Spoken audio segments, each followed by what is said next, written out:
સત્યની સાથે જનતાનો અવાજ। નમસ્કાર, આપ જોઈ રહ્યા છો 24 ન્યૂઝ નેટવર્ક। હું છું એન્કર અર્પિતા પટેલ। 24 ન્યૂઝ નેટવર્કમાં આપનું સ્વાગત છે। હવે જોઈએ અગત્યના સમાચાર। મોરિકા હત્યા કેસમાં તંત્ર સામે સવાલો, ન્યાય માટે દલિત સમાજ ધરણા પર। હત્યાના કેસમાં કલમ બદલવાની માંગથી લઈને સીઆઈડી સીબીઆઈ તપાસ સુધીની માંગણીઓ ગઈકાલે રાત્રે પણ કલેક્ટર કચેરીએ ધરણા। વાવ તાલુકાના મોરિકા ગામના સ્વ લખીરામભાઈ નરભેરામ પરમારના મૃત્યુના મામલે ન્યાયની માંગને લઈને દલિત સમાજમાં ભારે રોષ જોવા મળી રહ્યો છે। તંત્ર અને પોલીસની કામગીરી સામે સવાલ ઉઠાવતા મને ન્યાય આપો સમસ્ત દલિત સમાજના નેજા હેઠળ વાવથરા જિલ્લા કલેક્ટર કચેરી ખાતે ચોક્કસ મુદતના ધરણા શરૂ કરવામાં આવ્યા છે। સમાજનો આક્ષેપ છે કે કેસની તપાસમાં પારદર્શિતા અંગે પ્રશ્નો ઉભા થયા છે, જેના પગલે માત્ર સ્થાનિક પોલીસની તપાસ પર વિશ્વાસ ન રાખતા સીઆઈડી અથવા સીબીઆઈ જેવી સ્વતંત્ર એજન્સી પાસે તપાસ સોંપવાની માંગ કરવામાં આવી છે। આ ઉપરાંત હાલની કલમોમાં ફેરફાર કરીને ગંભીર કલમ હેઠળ ગુનો નોંધવાની માંગ પણ ઉઠાવવામાં આવી છે।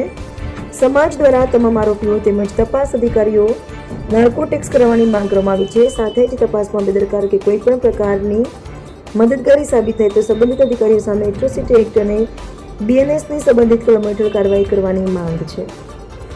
મૃતકના પોસ્ટમોર્ટમ અંગે પણ અસંતોષ વ્યક્ત કરી નિષ્ણાંત તબીબોની પેનલ દ્વારા વિડીયોગ્રાફી સાથે ફરીથી પોસ્ટમોર્ટમ કરવાની માંગ કરવામાં આવી છે। સમાજના જણાવ્યા મુજબ આ તમામ મુદ્દાઓનો યોગ્ય નિકાલ થાય અને મૃતક પરિવારને ન્યાય મળે તે જરૂરી છે। વિરોધ માત્ર દિવસ પૂરતો સીમિત ન રહેતા ગઈકાલે રાત્રે પણ સમાજના લોકો કલેક્ટર કચેરી ખાતે ધરણા પર બેઠા હતા। રાત્રિના સમયે પણ ન્યાયની માંગ સાથે વિરોધ ચાલુ રહેતા તંત્રની કામગીરી સામે ગંભીર સવાલો ઉભા થયા છે। સમાજે સ્પષ્ટ ચીમકી આપી છે કે માંગણીઓ સંતોષાય નહીં ત્યાં સુધી અચોક્કસ મુદતના ધરણા ચાલુ રાખવામાં આવશે। હવે તંત્ર આ મામલે શું પગલાં ભરે છે અને આંદોલનનો અંત ક્યારે આવે છે તેના પર નજર રહેશે। અહેવાલ ગણાભાઈ પારેગી થરાદ। દલિત સમાજના 70 થી 80 વર્ષની ઉંમરના લોકો 80 વર્ષના લોકો અહીંયા ધોળ બાગડિયા જમ્યા વગર સવારથી બેઠા 80 વર્ષથી ઉપરના 80 વર્ષની ઉપરના લોકો છે। એમણે ક્યાંક ને ક્યાંક ભાજપના બટન દબાયા છે। મેં ખુદ જિગ્નેશ મેવાણીને છોડી અને ભાજપમાં આવ્યો હતો।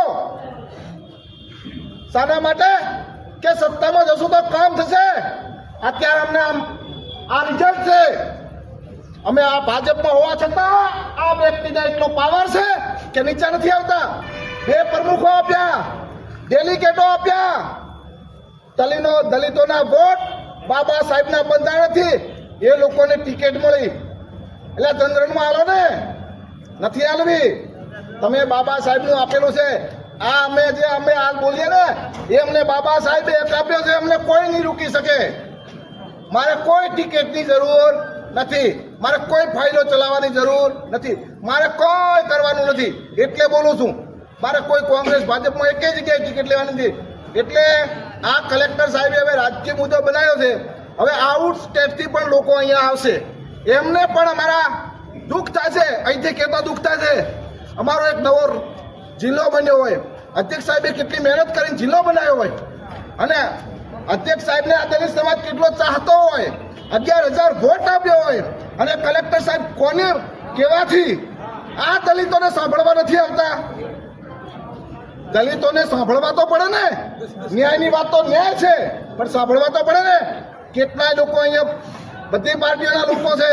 મારે એટલા માટે બોલવું પડે કે આ સવારથી પાર્ટીના લોકો પણ વિડિયો જોતા હશે, તો પાર્ટીના લોકોએ કોઈ ફોન ના કર્યો કે ભાઈ દલિતો આવ્યા, દલિતોને સાંભળવા પડે। એમનો દીકરો ગુમાવ્યો છે। એ જ્યારે એનું મોત થયું ને ત્યારે એની છોકરી 35 દિવસની હતી। એટલે મોતનો મલાજો તો રાખો। તમે બીજું કંઈ ના કરી શકો, તમે ન્યાય ના આપી શકો તો કંઈ નહીં, પણ ખાલી અમને સાંભળવા તો આવો। તમે કોઈકના કહેવાથી, મને લાગે છે કોનું કેવું છે એ સમય આ ઇનામ આપીશ કે આના કહેવાથી કલેક્ટર સાહેબ નીચે નથી આવતા।